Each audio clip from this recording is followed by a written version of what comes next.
Hello दोस्तों, vision UPSC with Vinita में आपका स्वागत है। और आज हम पढ़ते हैं भारत से संबंधित भाषाएं। तो इनसे संबंधित कुछ नोट्स पॉइंट हैं, वो देख लेते हैं। पहला नोट पॉइंट है, भारत में हिंदी सर्वाधिक लोगों द्वारा बोली जाने वाली भाषा है। तो दूसरा पॉइंट है, भारत में हिंदी के पश्चात बांग्ला भाषा सर्वाधिक बोली जाती है। अगला पॉइंट है, भारत जो बांग्ला है पूरे विश्व में इसका 6ठा नंबर है सर्वाधिक बोली जाने वाली भाषाओं में। विश्व में इसके कुल प्रयोगकर्ताओं की संख्या 267.65 मिलियन किस आंकड़े के अनुसार? तो एथनोलैंग्यू 2021 के अनुसार।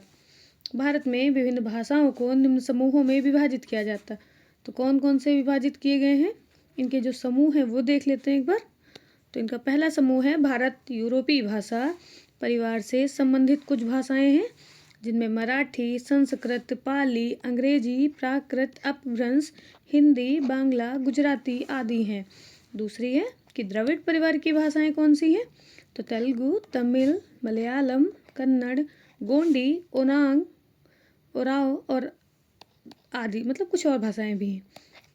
तीसरा पॉइंट है कि ऑस्ट्रो एशियाटिक समूह की कौन कौन सी भाषाएं हैं?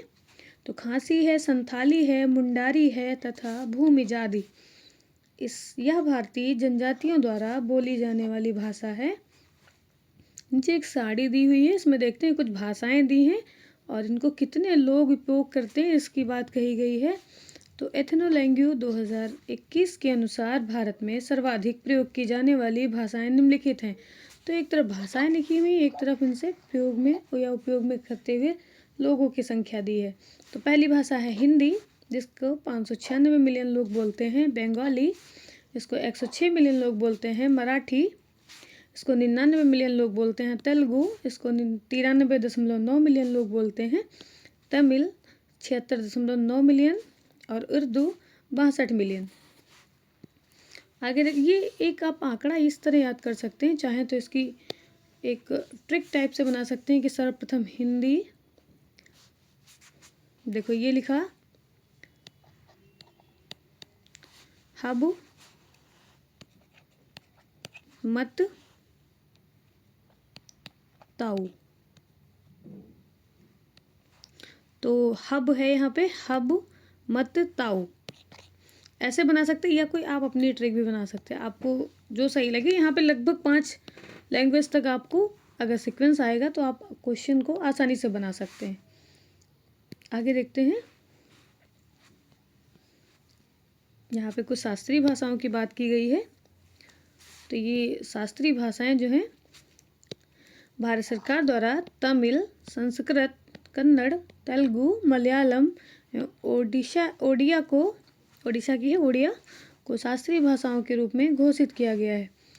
तो आगे जो है, तमिल भारत की पहली भाषा है जिसे 2004 में शास्त्रीय भाषा का दर्जा प्रदान किया गया।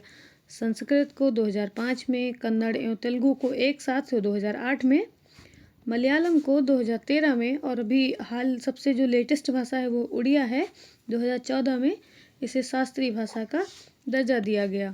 तो कुल मिलाकर कितनी है? एक हो गई तमिल, संस्कृत, कन्नड़, तेलुगु 4, मलयालम 5, उड़िया 6 हो गई। 6 हमारी शास्त्रीय भाषा हो गई। आगे देखते हैं, सरकार द्वारा किसी भी भाषा को शास्त्रीय भाषा के रूप में घोषित करने के लिए जो कुछ शर्तें होती हैं वो होनी चाहिए, तभी उसको शास्त्रीय भाषा घोषित की जा सकती है। तो देखते हैं कौन कौन सी शर्तें हैं इनकी। यहाँ पे 4 शर्तों का उल्लेख किया गया है। पहली शर्त है कि वो भाषा जो है लगभग 1500 से 2000 वर्षों की अवधि का समृद्ध मूल पाठ या इतिहास हो, मतलब उस भाषा का जो पुराना इतिहास है वो 1500 से 2000 वर्ष पुराना हो।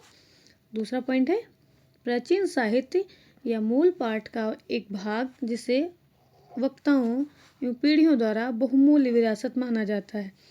वो पुराना हो, साहित्य हो, और उसे जो है जो पढ़ने वाले हैं और या हमारी जो पीढ़ियां हैं वो उसे बहुमूल्य विरासत माने, तो उसको शामिल किया जा सकता है। अगला पॉइंट है, संबंधित भाषा की साहित्यिक परंपरा मौलिक है और किसी अन्य बोली वाले समुदाय के प्राप्त नहीं की गई है, मतलब वो अपनी मूल भाषा में हो, किसी अन्य समुदाय से ली ना गई हो, उसका अपना आधार हो। चौथा पॉइंट है शास्त्रीय भाषा और साहित्य आधुनिकता से भिन्न होने के कारण शास्त्रीय भाषा तथा इसके अगले रूपों के बीच अंतराल भी हो सकता है। आगे इससे संबंधित कुछ क्वेश्चन दिए हैं वो देख लेते हैं। इन्होंने बोला है कि हब्बी हो कुई पद किससे संबंधित है, तो भारत के संदर्भ में ये बात कही गई है, तो ये जनजातीय भाषाएं हैं। ये हाल ही में देखिए ये भाषाओं से रिलेटेड क्वेश्चन आते हैं, ये जो है 2021 में पूछा गया, इसलिए इसका ऑप्शन डी सही है। एक बार इसका विस्तार देख लेते हैं। हब्बी हो कुई जनजातियों की भाषा है। हब्बी भाषा मुख्यतः बस्तर छत्तीसगढ़ की है। ओडिशा के महाराष्ट्र तक फैली राजमुरिया, हल्बा, महार, परजा, लोहार या लोहरा आदि जनजातियाँ इसे बोलती हैं। हो मुंडा परिवार की भाषा है, जो हो मुंडा, होल्हा, कोल आदि जनजातियों द्वारा बोली जाती है। इसका मुख्य क्षेत्र पश्चिमी सिंहभूम या झारखंड है, जबकि बोलने वाले ओडिशा के से महाराष्ट्र तक फैले हैं। ओडिशा से महाराष्ट्र तक हैं। कुई या कांध द्रविडियन परिवार की भाषा या मुख्यतः ओडिशा के कंधमाल में कुई जनजाति द्वारा बोली जाती है। अगला क्वेश्चन देखते हैं। हिंदी के पश्चात कौन सी भारतीय भाषा विश्व में सर्वाधिक बोली जाने वाली भाषा है, तो बंगाली है। हमने देखा था कि हिंदी के बाद दूसरी जो भाषा थी, हमने एक ट्रिक भी बनाई थी, हब, है ना। हब के बाद क्या थी, इधर हमने लिख दिया था हब के बाद मत, और मत के बाद ताऊ। इस प्रकार यहाँ पे हम वो ट्रिक जो है दोबारा लिख सकते हैं या बोल सकते हैं, याद कर सकते हैं। तो जैसे हब बोला यानी कि हिंदी के बाद बंगाली है, हमने जिस हिंदी के पश्चात पूछा तो अपना आंसर यहाँ से निकल गया, इसलिए ऑप्शन बी जो है वो सही उत्तर है। आगे देखते हैं क्वेश्चन नंबर 3 क्या कह रहा है।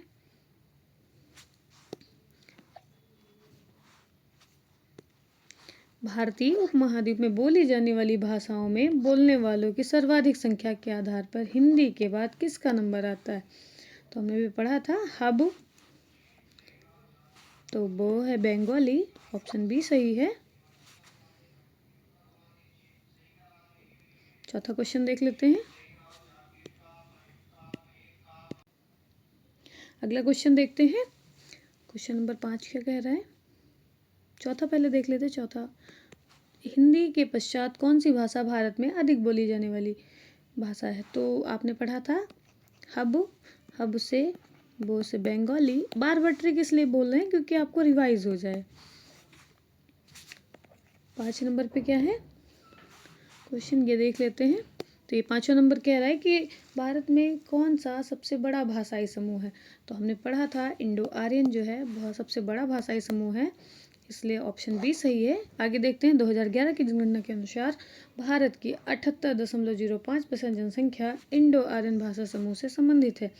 द्वितीय क्रम का भाषा समूह द्रविडियन है, तो पहले है इंडो आर्यन यानी कि आर्यन पहले, ए से आर्यन हो गया और फिर द्रविडियन डी से हो गया, तो यानी ए के बाद डी आएगा, है ना। तो ये आप ट्रिक लगा सकते हैं यहाँ पे। एक बार इसका विस्तार देख लेते हैं। तो ये हो गया भारतीय यूरोपीय या इंडो आर्यन को बोलते हैं, फिर द्रविडियन है, फिर ऑस्ट्रो एशियाई है, फिर तिब्बती वर्मी है, फिर सैमिटो हैमिटिक है। आगे बढ़ते हैं क्वेश्चन नंबर जो है 6 की ओर। तो क्वेश्चन नंबर 6 क्या कह रहा है, निम्नलिखित भाषाओं में से कौन सी एक आस्ट्रिक समूह की भाषा है, तो हमने पढ़ा था आस्ट्रिक समूह की भाषाओं में ऑप्शन सी खांसी दी हुई है यहाँ पे, ये इसलिए ऑप्शन जो है इसका सी सही हुआ है। आस्ट्रिक समूह जो है ऑस्ट्रो एशियाटिक की भाषाएं हैं। खासी हो गई, सैंथाली हो गई, मुंडारी हो गई, भूमिज आदि भाषाएं जो हैं ऑस्ट्रो एशियाटिक हैं। यह भारतीय जनजातियों द्वारा बोली जाने वाली भाषाएं, तो हमें पता है ये जनजातियां यूज करती। क्वेश्चन नंबर 7 की ओर चलते हैं। यहाँ पे एक मैप दिया हुआ है जो उत्तर प्रदेश का मैप है, आप देख रहे होंगे। तो ये यहाँ पे बोली जाने वाली भाषाओं का सीक्वेंस लगाना है। यहाँ पे अंकित क्षेत्र हैं, इन अंकित क्षेत्रों में ABCD यानी पश्चिम से पूर्व की ओर। तो हमने देखा है यहाँ ये ब्रज का एरिया है, मथुरा वगैरह का, तो ये ब्रज भाषा हो गई पहली। और इसके बाद B नंबर जो है वो अवधि का क्षेत्र है, तो अवध हो गई। फिर उसके बाद बिहार से थोड़ा पश्चिमी यूरोप का पश्चिमी यूपी का हिस्सा आ गया, जहाँ पे भोजपुरी और फिर थोड़ा और आगे बढ़ के मैथिली का देखा जाता है। तो इसलिए ऑप्शन सी जो है इसका राइट ऑप्शन है।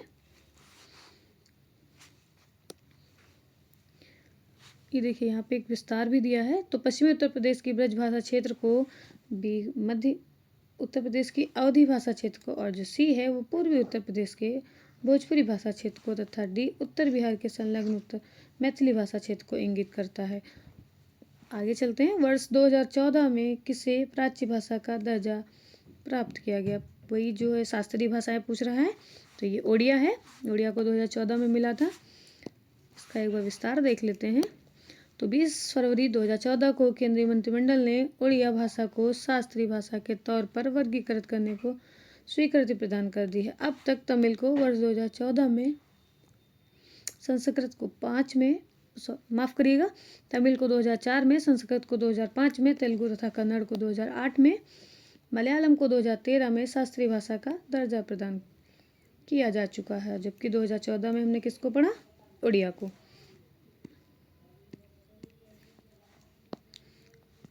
इस तरह अब ये हो गए हमारे भाषा से संबंधित कुछ तथ्य और उनसे संबंधित कुछ क्वेश्चन जो आपके प्रीवियस ईयर कहीं ना कहीं क्वेश्चंस में पूछे गए हैं या आगे फिर से रिपीट हो सकते हैं। देखने के लिए धन्यवाद।